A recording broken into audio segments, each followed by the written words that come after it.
Hi everybody, my name is Alfred Ramusedi and I'm the Chief Executive Officer of Bayport, South Africa. I do believe that the 16 days activism is important for a couple of reasons. One, we need to show that we don't tolerate. People who don't tolerate this must stand up and show that we don't tolerate. Secondly, we also need to educate people about what is important.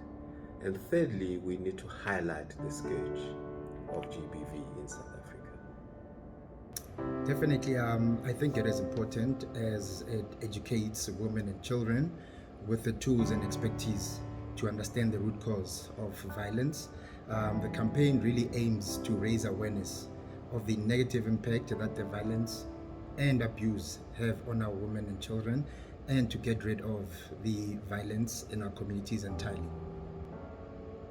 Okay, I do think it's highly important because it raises awareness about the rights of women and children.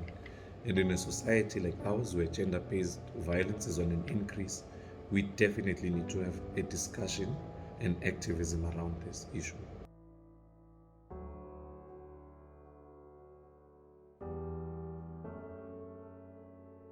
When you look at campaigns, I believe in terms of its purpose, it's achieved its goal in terms of raising awareness. I think it's very important to raise awareness around these issues. However, I don't think it has yet achieved its goal in terms of actually reducing the numbers. As we can see, there's always news stories every single day. You open News 24 and there's another person or another woman, child that's been murdered by a man. So in terms of its goal in raising awareness, I think it's been effective, but there's so much more to do. I think not. I don't imagine it has been effective, because if it were, we really wouldn't be seeing the numbers that we are seeing that are increasing. We wouldn't be hearing about the horror stories that we thought could only be seen in the movies, where women are killed and placed in suitcases, where women are killed and placed in freezers in people's homes, and mainly it's been widely reported. These are incidences where a victim will always suffer at the hand of that person that is mainly known to the victim. I would say it hasn't been effective as much as I would like, because not a lot of people are aware of the campaign or being educated on it. So the campaign should continue, and in time it will become more effective.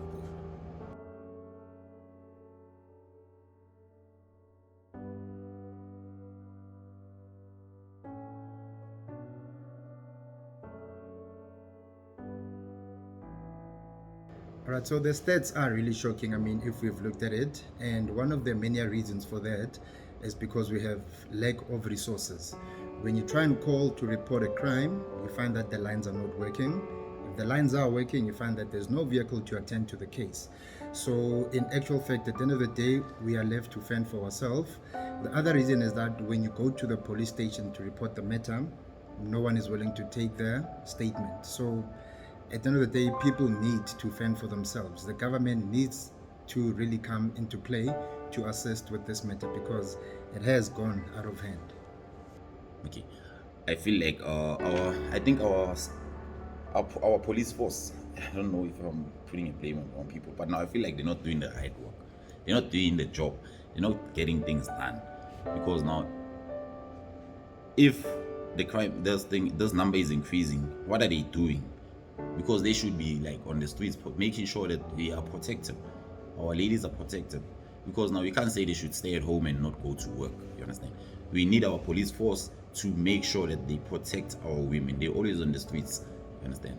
So it's increasing because security is not that tight. So I feel like we as men, we need to take ownership now and try by all means work together and protect our women. There's a number of reasons. Firstly, for me, the failure of police to arrest the criminals, the failure of the system to process the huge backlog of DNA kits for testing to help prosecute these criminals, and society as a whole that doesn't treat women as equal.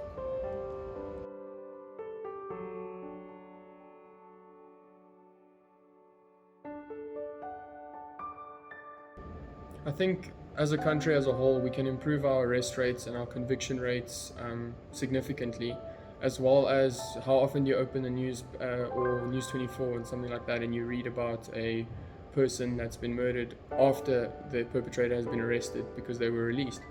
But obviously this is also addressing after the fact, and I believe prevention needs to be our number one priority, because you cannot bring back that daughter, you cannot bring back that mother, that partner. So I believe education on gender-based violence and violence against children as a whole, the way we raise our children obviously dictates how they are as adults, and we need to just prioritize prevention. I'd like to believe that firstly, we might need to change a few things. Mindset being the first. And secondly, we also need to have these intentional conversations that would seek to educate boy children as young as they are young boys, in order that they grow up with some sort of direction and shape into their lives.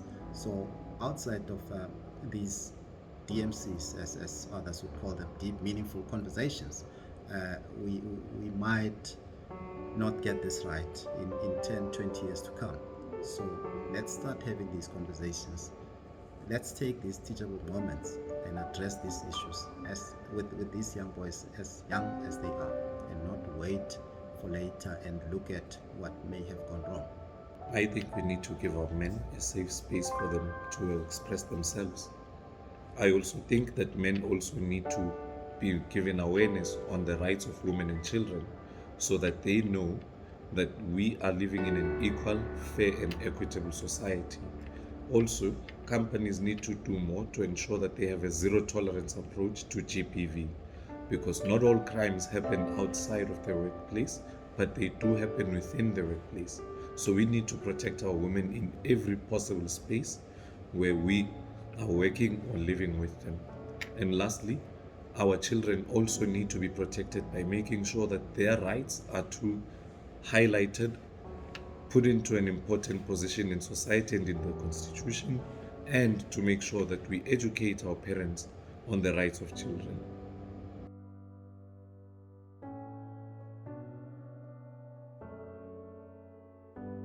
If this has happened to you, speak up and let's stand together and stop GBV. Let's respect each other. Let's respect each other's rights. Let's respect the rights of children. Let's make sure that if you have any frustrations and any problem, speak out. Make sure you have someone you trust. Make sure you have a safe space where you can unload, and make sure that you deal with your problems without dealing with a woman as part of the problem. My message would be, let's love and support each other. Be careful of what you teach your kids, because they grow up with this. Most of the men that are abusing women out there, you'll find that they were being abused by their parents, or like there's a lot that's happening. There's a lot of background that's happening. They were traumatized during their childhood. So it's important that when you address your kids, you send a proper message, something that won't backfire as time goes. We need to make sure that we love and support each other, treat each other like in a decent way. Quite simply, women and children are and should be our most treasured assets. They are fragile, very exposed, unable often to defend themselves, living very often in a culture of fear and violence and male domination. That is not how it should be. Our women and children are precious, and they should be treated as such. End GBV, end gender-based violence. Enough is enough. Segwanele. End GBV. End GBV. Enough is enough. And gender-based violence.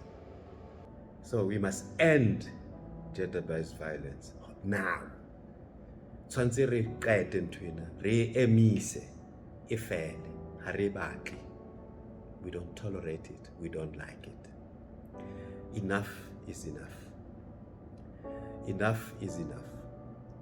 Ho fedile, re utlwile, ha e fele, ha e stope, ha e lale.